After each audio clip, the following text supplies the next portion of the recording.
Hello every one, എല്ലാവർക്കും പഠിക്കൂലേക്ക് സ്വാഗതം. ഇന്ന് നമ്മൾ സി എ ഇന്റർമീഡിയറ്റ് കോഴ്സിലെ പേപ്പർ 1 അഡ്വാൻസ്ഡ് അക്കൗണ്ടിങ്ങിനകത്ത് chapter 1 introduction to accounting standards ആണ് ഡിസ്കസ് ചെയ്യാനായിട്ട് പോകുന്നത്. ആദ്യം നമുക്ക് ഈ ഒരു ചാപ്റ്ററിൽ എന്തൊക്കെയാണ് പഠിക്കാനുള്ളത് എന്നുള്ള കാര്യം ഒന്ന് ഡിസ്കസ് ചെയ്യാം. ഈ ഒരു ചാപ്റ്ററിൽ നമുക്ക് മെയിൻ ആയിട്ട് പഠിക്കാൻ വരുന്നത് അക്കൗണ്ടിങ് സ്റ്റാൻഡേർഡ്സിനെ കുറിച്ചിട്ടാണ്. അപ്പൊ അക്കൗണ്ടിങ് സ്റ്റാൻഡേർഡ്സിന്റെ ഒരു ഇൻട്രൊഡക്ഷൻ ആണ് ആദ്യം നമുക്ക് പഠിക്കാനുള്ളത്. അതിനുശേഷം എന്തിനു വേണ്ടിയിട്ടാണ് ഈ ഒരു അക്കൗണ്ടിങ് സ്റ്റാൻഡേർഡ്സ് ഡെവലപ്പ് ചെയ്തിട്ടുള്ളത്, അതിന്റെ ഒബ്ജക്റ്റീവ്സ് എന്തൊക്കെയാണ് അതിന്റെ ബെനിഫിറ്റ്സ്, ഇത്രയും കാര്യം നമ്മൾ ആദ്യം ഡിസ്കസ് ചെയ്യണം. അതിനുശേഷം എങ്ങനെയാണ് ഒരു അക്കൗണ്ടിങ് സ്റ്റാൻഡേർഡ് സെറ്റ് ചെയ്യുന്നത്, എങ്ങനെയാണ് ഒരു അക്കൗണ്ടിങ് സ്റ്റാൻഡേർഡ് ബിൽഡ് ചെയ്യുന്നത്, അതിന്റെ ഒരു process, accounting standard setting process ആണ് നമ്മൾ രണ്ടാമതായിട്ട് പഠിക്കുന്നത്. ഇത്രയും പഠിച്ചു കഴിഞ്ഞാൽ നമ്മുടെ ഇന്ത്യയിലുള്ള എക്സിസ്റ്റിംഗ് അക്കൗണ്ടിങ് സ്റ്റാൻഡേർഡ്സ് എന്തൊക്കെയാണ്, അത് ആരാണ് ഇഷ്യൂ ചെയ്യുന്നത്, എത്ര എണ്ണം ഇപ്പോൾ ഓൾറെഡി ഇഷ്യൂ ചെയ്തിട്ടുണ്ട്, അങ്ങനെയുള്ള കാര്യങ്ങളൊക്കെയാണ് നമ്മൾ പഠിക്കുക. അതിനുശേഷം നമ്മൾ ഗ്ലോബൽ അക്കൗണ്ടിങ് സ്റ്റാൻഡേർഡ്സ് എന്താണെന്നുള്ളത് പഠിക്കും. ഈ ഒരു ഗ്ലോബൽ അക്കൗണ്ടിങ് സ്റ്റാൻഡേർഡിലോട്ട് എക്സിസ്റ്റിംഗ് അക്കൗണ്ടിങ് സ്റ്റാൻഡേർഡ് മാറേണ്ട ആവശ്യം, need for convergence to global standard, ആ ഒരു കാര്യമാണ് നമ്മൾ ഡിസ്കസ് ചെയ്യുക. അതിനുശേഷം ഇന്റർനാഷണൽ ഫൈനാൻഷ്യൽ റിപ്പോർട്ടിംഗ് സ്റ്റാൻഡേർഡ്, അതായത് IFRS എന്താണ് എന്നുള്ള കാര്യം നമ്മൾ പഠിക്കും. IFRS പഠിച്ചതിന് ശേഷം ഇന്ത്യയിലോട്ട് IFRS കൊണ്ടുവരേണ്ട കാര്യം എന്താണ് അതിന്റെ ഇമ്പോർട്ടൻസ് എന്നുള്ള കാര്യം പഠിക്കും. അതിനുശേഷം ഇൻഡ് AS എന്താണ്, അതിന്റെ കൺസെപ്റ്റ് എന്താണ്. നമ്മൾ പറഞ്ഞു നമുക്ക് ഓൾറെഡി എക്സിസ്റ്റിംഗ് അക്കൗണ്ടിങ് സ്റ്റാൻഡേർഡ്സ് ഉണ്ട്, IFRSുമായിട്ട് കൺവേർജ് ചെയ്യേണ്ട കാര്യം എന്താണെന്നുള്ളത് നമ്മൾ പഠിച്ചു. അതിനുശേഷം ഇൻഡ് AS എന്ന് പറയുന്ന ഒരു ടേം ഉണ്ട്, അതെന്താണ്, അതിന്റെ കൺസെപ്റ്റ് എന്താണെന്നുള്ളത് നമ്മൾ പഠിക്കും. ഈ ഒരു ഇൻഡ് ASല് IFRSുമായിട്ട് കൺവേർജ് ചെയ്തിട്ടുള്ള എക്സിസ്റ്റിംഗ് അക്കൗണ്ടിങ് സ്റ്റാൻഡേർഡ്സിന് മാറി IFRSുമായിട്ട് കൺവേർജൻസ് ചെയ്തിട്ടുള്ള ഇന്ത്യൻ അക്കൗണ്ടിങ് സ്റ്റാൻഡേർഡ്സിനെയാണ് ഇൻഡ് AS എന്ന് പറയുന്നത്. അപ്പൊ ഈ ഒരു ഇൻഡ് ASൽ നമ്മൾ എന്തൊക്കെ കാര്യങ്ങൾ ഉൾപ്പെടുത്താതെ ഇരുന്നിട്ടുണ്ട്, അതുപോലെ എന്തൊക്കെ കാര്യങ്ങൾ ഉൾപ്പെടുത്തുന്നുണ്ട്, അങ്ങനെയുള്ള carve ins and carve outs എന്തൊക്കെയാണെന്നുള്ള കാര്യം നമ്മൾ ഡിസ്കസ് ചെയ്യും. ഇതിനുശേഷം അതിന്റെ എൻഡിൽ, നമ്മൾ ഈ ഒരു ചാപ്റ്ററിന്റെ എൻഡിൽ എങ്ങനെയാണ് ഈ ഒരു accounting standard, international accounting standards നമ്മൾ നമ്മുടെ രാജ്യത്ത് ഇംപ്ലിമെന്റ് ചെയ്തത്, അതിന്റെ ഒരു റോഡ് മാപ്പും കൂടി പഠിച്ചു കഴിഞ്ഞാൽ ഈ ഒരു ചാപ്റ്റർ കംപ്ലീറ്റ് ആവും. ഈ ഒരു പിക്ചർ നോക്കിയേ, ഇത് നമുക്ക് എല്ലാവർക്കും സുപരിചിതമായിട്ടുള്ള ഒരു പിക്ചറാണ് അല്ലെ. ഈ ഒരു പിക്ചറിൽ നമുക്കറിയാം ട്രാഫിക് സിഗ്നൽസ്, റോഡിലുള്ള സൈൻസ്, അങ്ങനെയുള്ള കാര്യങ്ങളാണ് കൊടുത്തിരിക്കുന്നത്. നമുക്കറിയാവുന്ന കാര്യമാണ്, എല്ലാവർക്കും അറിയാവുന്ന കാര്യമാണ്. റെഡ് വരുന്ന സമയത്ത് നമ്മൾ എന്ത് ചെയ്യണം, സ്റ്റോപ്പ് ചെയ്യണം, വാഹനങ്ങൾ സ്റ്റോപ്പ് ചെയ്യണം. യെല്ലോ വരുന്ന സമയത്ത് സ്ലോ ഡൗൺ ചെയ്യണം. അതുപോലെ ഗ്രീൻ വരുന്ന സമയത്ത് നമുക്ക് പോവാനായിട്ട് പറ്റും. പിന്നെ ഇതുപോലെ കൊടുത്തിട്ടുണ്ടെങ്കിൽ അത് നോ പാർക്കിംഗ് ആണ്. ഹോസ്പിറ്റൽ അടുത്തുണ്ടെന്നാണ് ഈ ഒരു സിഗ്നലിന്റെ അർത്ഥം. അതുപോലെ തന്നെ ഇവിടെ യു ടേൺ പാടില്ല എന്നാണ് ഈ ഒരു സിഗ്നലിന്റെ അർത്ഥം. സ്കൂൾ അടുത്തുണ്ടെന്നാണ് ഈ ഒരു സിഗ്നലിന്റെ അർത്ഥം. അതുപോലെ സ്പീഡ് ലിമിറ്റ് 55 ആണ്. ഇതിന് അപ്പുറം പോയി എന്ത് സംഭവിക്കും, ഫൈൻ അടയ്ക്കും. പിന്നെ ഇവിടെ സീബ്ര ക്രോസിംഗ് അടുത്തുണ്ട്, അതിനുള്ള ഒരു സിഗ്നലാണ്. പാർക്കിംഗ് ഇവിടെ ചെയ്യാൻ സാധിക്കും. പിന്നെന്താണ്, കൺസ്ട്രക്ഷൻ നടക്കുന്നുണ്ടെന്ന് നമുക്ക് ഈ ഒരു സൈൻ കണ്ടു കഴിഞ്ഞാൽ മനസ്സിലാക്കാൻ പറ്റും. ഹോൺ അടിക്കാൻ പാടില്ല എന്നുള്ളത് ഈ ഒരു സൈൻ കണ്ടു കഴിഞ്ഞാൽ നമുക്ക് മനസ്സിലാക്കാൻ പറ്റും. ഇവിടെ നിർത്തണം എന്നുള്ളത് ഈ ഒരു സൈൻ കണ്ടു കഴിഞ്ഞാൽ മനസ്സിലാക്കാൻ പറ്റും. ഡു നോട്ട് എൻ്റർ, അതായത് ആ റൂട്ടിലോട്ട് പ്രവേശിക്കരുത്. അതുപോലെ യു ടേൺ എടുക്കാനുള്ള ഒരു സിഗ്നലാണ് ഇത്. ഈ കാര്യങ്ങളൊക്കെ നമുക്ക് നമ്മുടെ ഇന്ത്യയിൽ മാത്രമാണോ ഉള്ളത്, അല്ലെങ്കിൽ കേരളത്തിൽ മാത്രമാണോ ഉള്ളത്? അല്ല, ലോകത്തെല്ലായിടത്തും ഈ സെയിം സിഗ്നൽസ് തന്നെയാണ് നമ്മൾ യൂസ് ചെയ്യുന്നത്. ഇങ്ങനെയുള്ള സിഗ്നൽസ് എന്ന് പറയുന്നത് എന്താണ്, യൂണിവേഴ്സലി അക്സെപ്റ്റഡ് ആയിട്ടുള്ള കാര്യമാണ് ഈ ഒരു ട്രാഫിക് സിഗ്നലിന്റെ കൺസെപ്റ്റ്. ഇതുപോലെ തന്നെ നമുക്കറിയാം അക്കൗണ്ടിങ് എന്ന് പറയുന്ന ഒരു മേഖലയിൽ നമുക്ക് ഒരുപാട് റൂൾസ് ആൻഡ് റെഗുലേഷൻസ് ഉണ്ട്. അത് പല രാജ്യത്തും പലതായിട്ട് യൂസ് ചെയ്ത് കഴിഞ്ഞാൽ നമുക്ക് ഫൈനാൻഷ്യൽ സ്റ്റേറ്റ്മെന്റ്സ് കമ്പയർ ചെയ്യാനോ മറ്റു കാര്യങ്ങൾക്കൊന്നും പറ്റില്ല. അപ്പൊ അതിന് നമുക്ക് എന്ത് വേണം, യൂണിവേഴ്സലി അക്സെപ്റ്റഡ് ആയിട്ടുള്ള എന്ത് വേണം, അക്കൗണ്ടിങ് പ്രിൻസിപ്പിൾസ് അല്ലെങ്കിൽ സ്റ്റാൻഡേർഡ്സ് എല്ലാം വേണം. അപ്പോൾ അങ്ങനെ ഉണ്ടെങ്കിൽ മാത്രമാണ്, യൂണിവേഴ്സലി അക്സെപ്റ്റഡ് ആയിട്ടുള്ള അക്കൗണ്ടിങ് പ്രിൻസിപ്പിൾസും സ്റ്റാൻഡേർഡ്സും ഉണ്ടെങ്കിൽ മാത്രമാണ് നമുക്ക് എല്ലാവർക്കും ഒരേപോലെ ഉള്ള ഫൈനാൻഷ്യൽ സ്റ്റേറ്റ്മെന്റ്സ് പ്രിപ്പയർ ചെയ്യാനായിട്ട് പറ്റുള്ളൂ. അപ്പൊ അതിന്റെ ഒരു ഇമ്പോർട്ടൻസ്, അങ്ങനത്തെ കാര്യങ്ങളൊക്കെയാണ് നമ്മൾ ഈ ഒരു ചാപ്റ്ററിൽ പഠിക്കാനായിട്ട് പോകുന്നത്. ആദ്യം നമുക്ക് എന്താണ് ജനറലി അക്സെപ്റ്റഡ് അക്കൗണ്ടിങ് പ്രിൻസിപ്പിൾസ് എന്ന് നോക്കാം.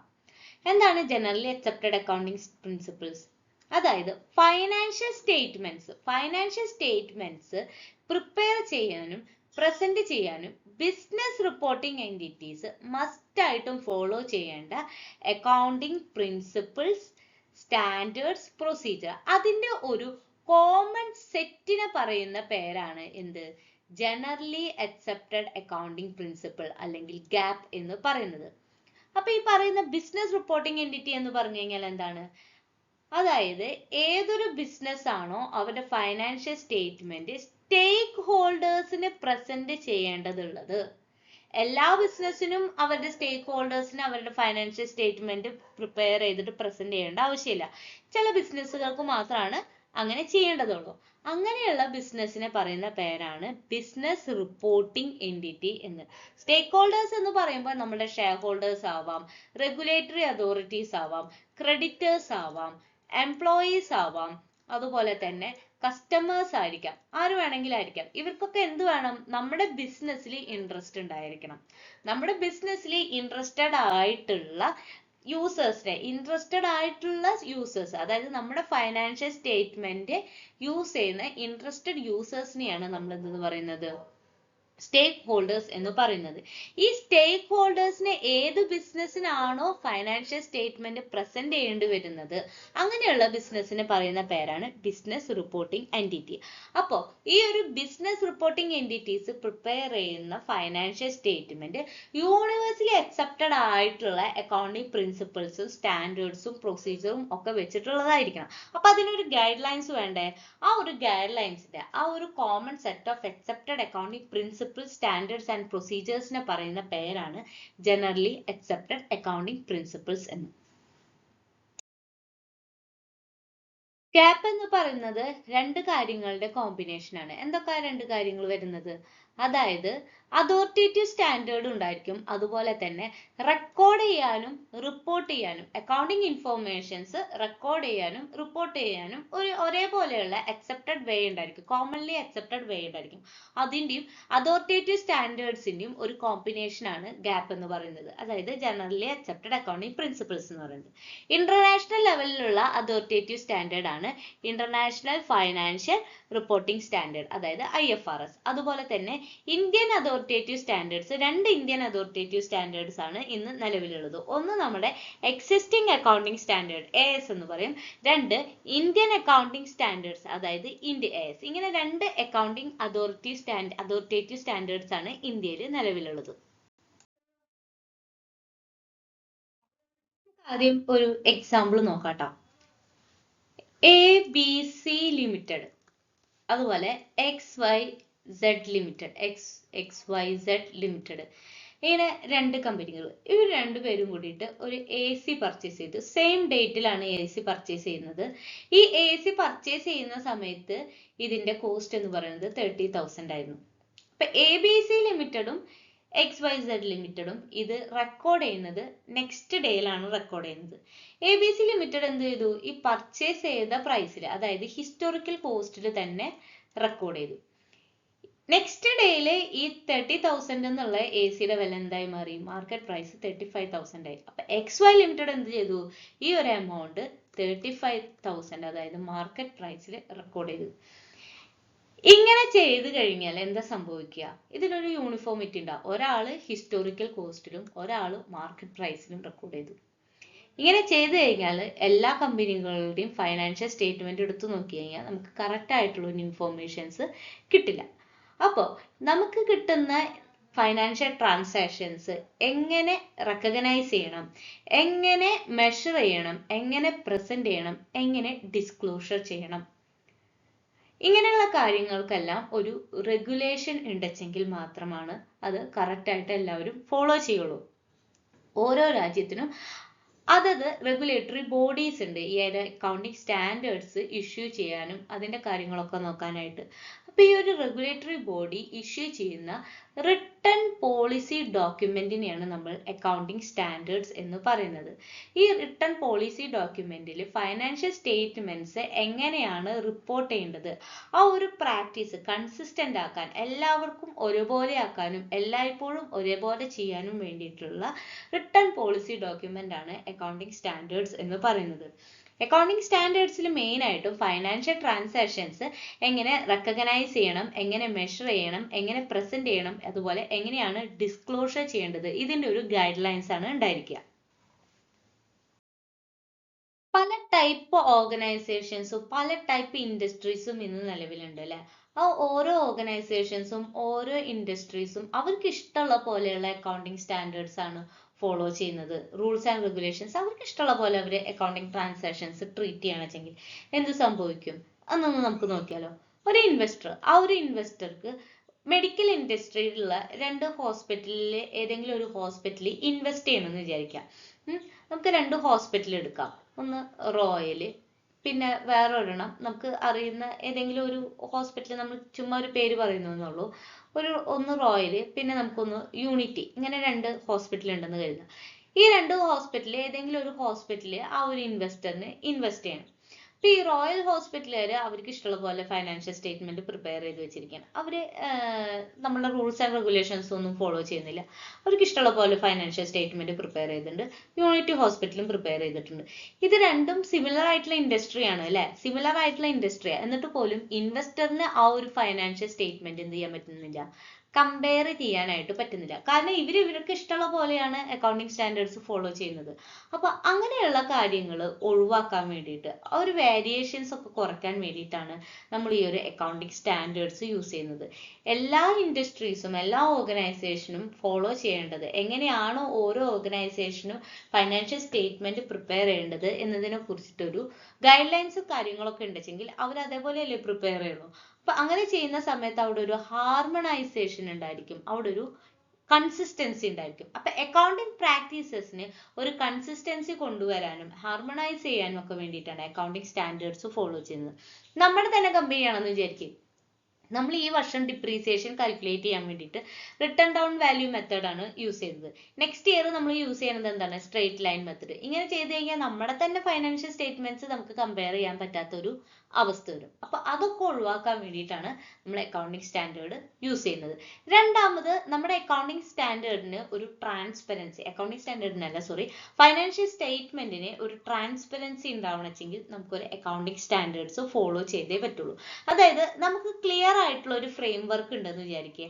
അപ്പൊ ആ ഫ്രെയിം വർക്കിൽ പറഞ്ഞിട്ടുണ്ട് ഓരോ ഫൈനാൻഷ്യൽ ഇൻഫോർമേഷൻസ് എങ്ങനെയാണ് റെക്കഗ്നൈസ് ചെയ്യേണ്ടത്, എങ്ങനെയാണ് മെഷർ ചെയ്യേണ്ടത്, എങ്ങനെയാണ് പ്രസന്റ് ചെയ്യേണ്ടത്, എങ്ങനെയാണ് ഡിസ്ക്ലോസർ ചെയ്യേണ്ടത് എന്നുള്ളത് ഈ ഒരു ഫ്രെയിം വർക്കിൽ പറഞ്ഞു തന്നിട്ടുണ്ടെങ്കിൽ നമ്മൾ അത് തന്നെ ഫോളോ ചെയ്യും ഇല്ലേ.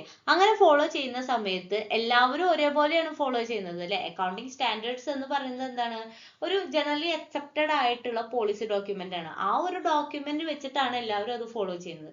അങ്ങനെ ചെയ്തിട്ട് നമ്മൾ പ്രിപ്പയർ ചെയ്തിട്ടുള്ള ഒരു ഫൈനാൻഷ്യൽ സ്റ്റേറ്റ്മെന്റ് ആണെങ്കിൽ നമ്മുടെ സ്റ്റേക്ക് ഹോൾഡേഴ്സിന് ആ ഫൈനാൻഷ്യൽ സ്റ്റേറ്റ്മെന്റ് വായിച്ച് മനസ്സിലാക്കാനായിട്ട് കുറച്ചും കൂടി ഈസി ആയിരിക്കും. മൂന്നാമതായിട്ട് എന്തിനു വേണ്ടിയിട്ടാണ് നമ്മൾ അക്കൗണ്ടിങ് സ്റ്റാൻഡേർഡ്സ് യൂസ് ചെയ്യുന്നത് വെച്ചാൽ നമ്മളുടെ ഫൈനാൻഷ്യൽ സ്റ്റേറ്റ്മെന്റിന് ഒരു ക്രെഡിബിലിറ്റി ഉണ്ടാവാൻ വേണ്ടിയിട്ട്. ക്രെഡിബിലിറ്റി എങ്ങനെയാണ് ഉണ്ടാവുന്നത്, നമ്മുടെ ഫൈനാൻഷ്യൽ സ്റ്റേറ്റ്മെന്റ് അക്യുറേറ്റ് ആയിട്ട് പ്രിപ്പയർ ചെയ്യുമ്പോൾ ആണ് ആ ഒരു ഫൈനാൻഷ്യൽ സ്റ്റേറ്റ്മെന്റ് നമുക്ക് കുറച്ചും കൂടി റിലൈ ചെയ്യാനായിട്ട് പറ്റുള്ളൂ. അപ്പൊ നമ്മുടെ ഫൈനാൻഷ്യൽ സ്റ്റേറ്റ്മെന്റ് ട്രസ്റ്റബിൾ ആയിട്ടുള്ള ഒരു ഫൈനാൻഷ്യൽ സ്റ്റേറ്റ്മെന്റ് ആവണമെങ്കിൽ നമ്മൾ എന്ത് ചെയ്യണം, ഒരേപോലെയുള്ള അക്കൗണ്ടിങ് സ്റ്റാൻഡേർഡ്സ് ഫോളോ ചെയ്യണം. അങ്ങനെയാണെങ്കിൽ മാത്രമേ നമ്മുടെ സ്റ്റേക്ക് ഹോൾഡേഴ്സ് ആയ ഇൻവെസ്റ്റേഴ്സിനും ക്രെഡിറ്റേഴ്സിനും ഒക്കെ നമ്മൾ ഒരു ഫൈനാൻഷ്യൽ സ്റ്റേറ്റ്മെന്റ് ട്രസ്റ്റ് ചെയ്യാനായിട്ട് പറ്റുള്ളൂ. പിന്നെ വൺ മോർ തിങ് ഇതിൽ വരുന്നത് കമ്പാരബിലിറ്റി ആണ്. അതായത് ഈ ഒരു ഫൈനാൻഷ്യൽ സ്റ്റേറ്റ്മെന്റ് അക്കൗണ്ടിങ് സ്റ്റാൻഡേർഡ്സ് വെച്ചിട്ടാണ് നമ്മൾ പ്രിപ്പയർ ചെയ്യുന്നത് വെച്ചെങ്കിൽ അത് നമുക്ക് എന്ത് ചെയ്യാൻ പറ്റും, കമ്പയർ ചെയ്യാനും ഒക്കെ സാധിക്കും. അപ്പൊ രണ്ട് സിമിലർ ആയിട്ടുള്ള ഇൻഡസ്ട്രീസ് ഒരേപോലത്തെ അക്കൗണ്ടിങ് സ്റ്റാൻഡേർഡ്സ് ഫോളോ ചെയ്യുന്ന സമയത്ത് ആ ഒരു ഇൻവെസ്റ്ററിന് ഈ രണ്ട് ഫൈനാൻഷ്യൽ സ്റ്റേറ്റ്മെന്റ് എടുത്ത് വെച്ചിട്ട് കമ്പയർ ചെയ്യാനായിട്ട് പറ്റും. രണ്ട് ഡിഫറെന്റ് ആയിട്ടുള്ള കാര്യങ്ങളാണ് ചെയ്യണമെന്ന് വെച്ചാൽ നമുക്ക് കമ്പയർ ചെയ്യാനായിട്ട് പറ്റില്ല. അപ്പൊ ഇതിനൊക്കെ വേണ്ടിയിട്ടാണ് നമ്മൾ അക്കൗണ്ടിങ് സ്റ്റാൻഡേർഡ്സ് യൂസ് ചെയ്യുന്നത്. അക്കൗണ്ടിങ് സ്റ്റാൻഡേർഡ്സ് യൂസ് ചെയ്യുന്ന സമയത്ത് അക്കൗണ്ടിങ് പ്രാക്ടീസസ് കുറച്ചും കൂടി ഹാർമണൈസ് ആവും, ട്രാൻസ്പെറൻസി ഉണ്ടായിരിക്കും, ക്രെഡിബിലിറ്റിയും വർദ്ധിക്കും.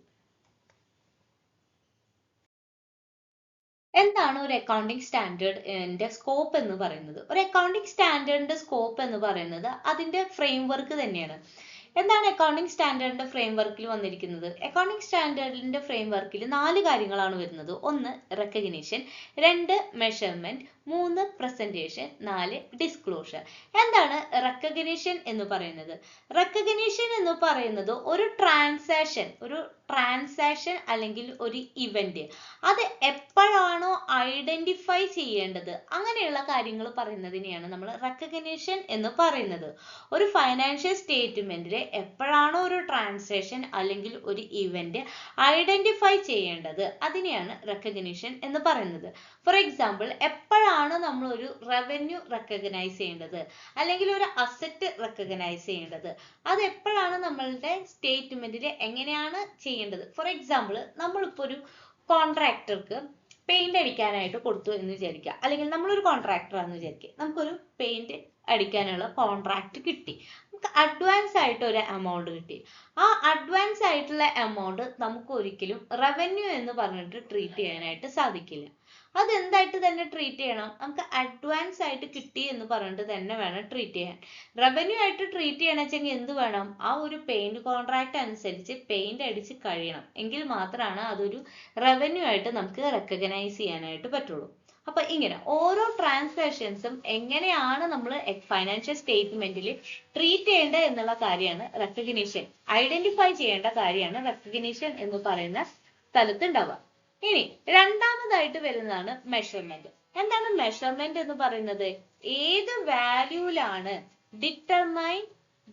Determining monetary value.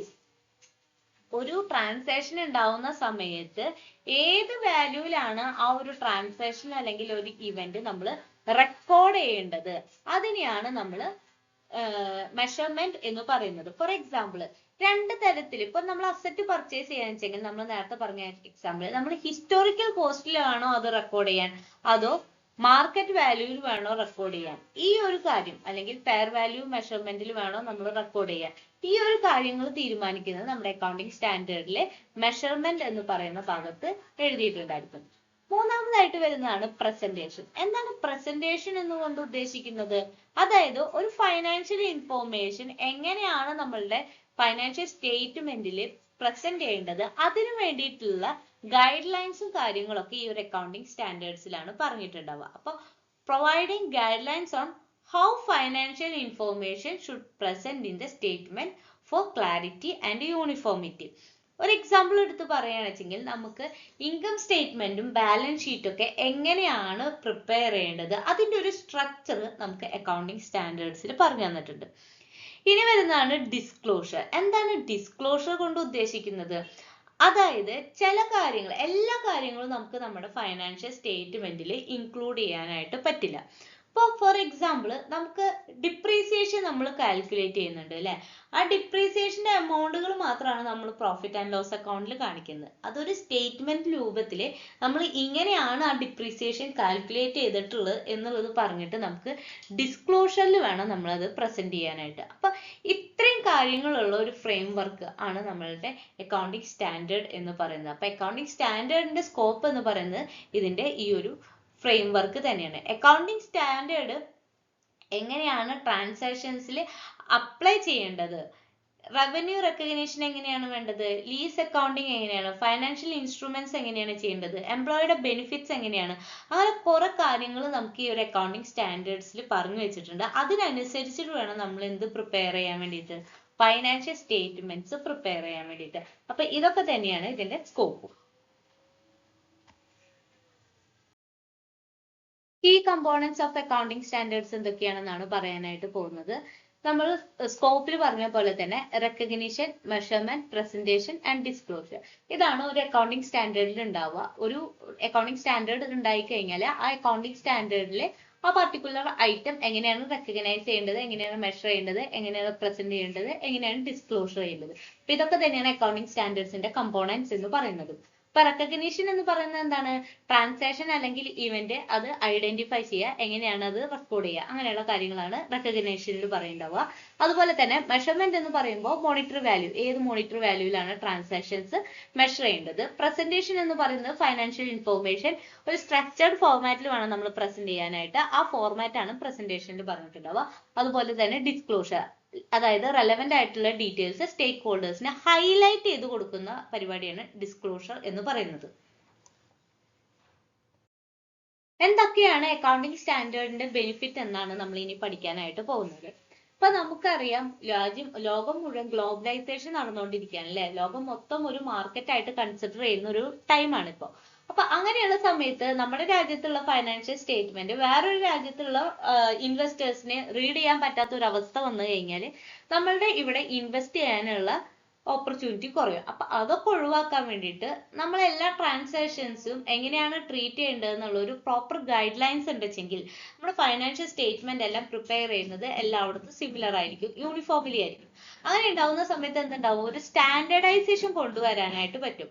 അങ്ങനെ സ്റ്റാൻഡേർഡൈസേഷൻ ഉണ്ടാവുന്ന സമയത്ത് നമുക്ക് സിമിലർ ആയിട്ടുള്ള ട്രാൻസാക്ഷൻസ് ട്രീറ്റ് ചെയ്യുന്നതിൽ ഉണ്ടാവുന്ന ഡിഫറൻസസ് ഒഴിവാക്കാനായിട്ട് പറ്റും. രണ്ട്, നമുക്ക് ഈ ഒരു ഫൈനാൻഷ്യൽ സ്റ്റേറ്റ്മെന്റ് ലോകത്ത് എല്ലായിടത്തും ഒരേപോലെ യൂസ് ചെയ്യാനായിട്ട് പറ്റും. രണ്ടാമത് വരുന്ന ഒരു ബെനിഫിറ്റ് ആണ് ട്രാൻസ്പെറൻസി ആൻഡ് റിലയബിലിറ്റി എന്ന് പറയുന്നത്.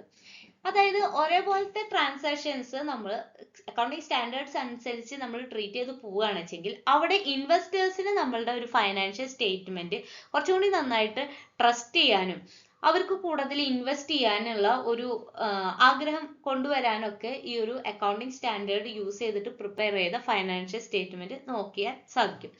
മൂന്നാമതായിട്ട് വരുന്നത് കമ്പാരബിലിറ്റി. ഒരേപോലത്തെ ഉള്ള ഫൈനാൻഷ്യൽ സ്റ്റേറ്റ്മെന്റ്സ്, ഒരേ ഇൻഡസ്ട്രീസിന്റെ ഫൈനാൻഷ്യൽ സ്റ്റേറ്റ്മെന്റ്സ് നമുക്ക് വെച്ചിട്ട് ഇതിൽ ഏത് ഇൻഡസ്ട്രിയിൽ നമ്മൾ ഇൻവെസ്റ്റ് ചെയ്യണം എന്നുള്ള കാര്യങ്ങളൊക്കെ തീരുമാനിക്കണമെങ്കിൽ ഈ ഫൈനാൻഷ്യൽ സ്റ്റേറ്റ്മെന്റ് ഒക്കെ എന്ത് ചെയ്യാൻ പറ്റണം, നമുക്ക് കമ്പയർ ചെയ്യാനായിട്ട് പറ്റണം. അതുപോലെ തന്നെ നമുക്ക് year two year comparison, intra company comparison ചെയ്യാനായിട്ട് സാധിക്കണം.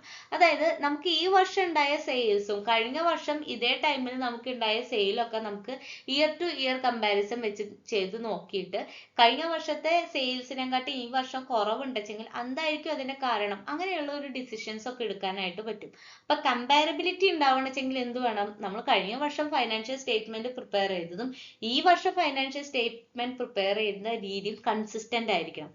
ഇങ്ങനെയൊക്കെ ചെയ്യുന്ന സമയത്ത് ഇൻഫോർമേഷൻസ് കറക്റ്റ് ആയിട്ട് നമ്മുടെ സ്റ്റേക്ക് ഹോൾഡേഴ്സിന് കൊടുക്കാനും ഒക്കെ ഈ ഒരു അക്കൗണ്ടിങ് സ്റ്റാൻഡേർഡ് നമ്മളെ ഹെൽപ്പ് ചെയ്യും. അപ്പൊ അക്കൗണ്ടിങ് സ്റ്റാൻഡേർഡ്സിന്റെ ബെനിഫിറ്റ് എന്ന് പറയുന്നത് സ്റ്റാൻഡേർഡൈസേഷൻ ഉണ്ടായിരിക്കും, ട്രാൻസ്പെറൻസി ഉണ്ടായിരിക്കും, റിലയബിൾ ആയിരിക്കും, കമ്പയറബിൾ ആയിരിക്കും.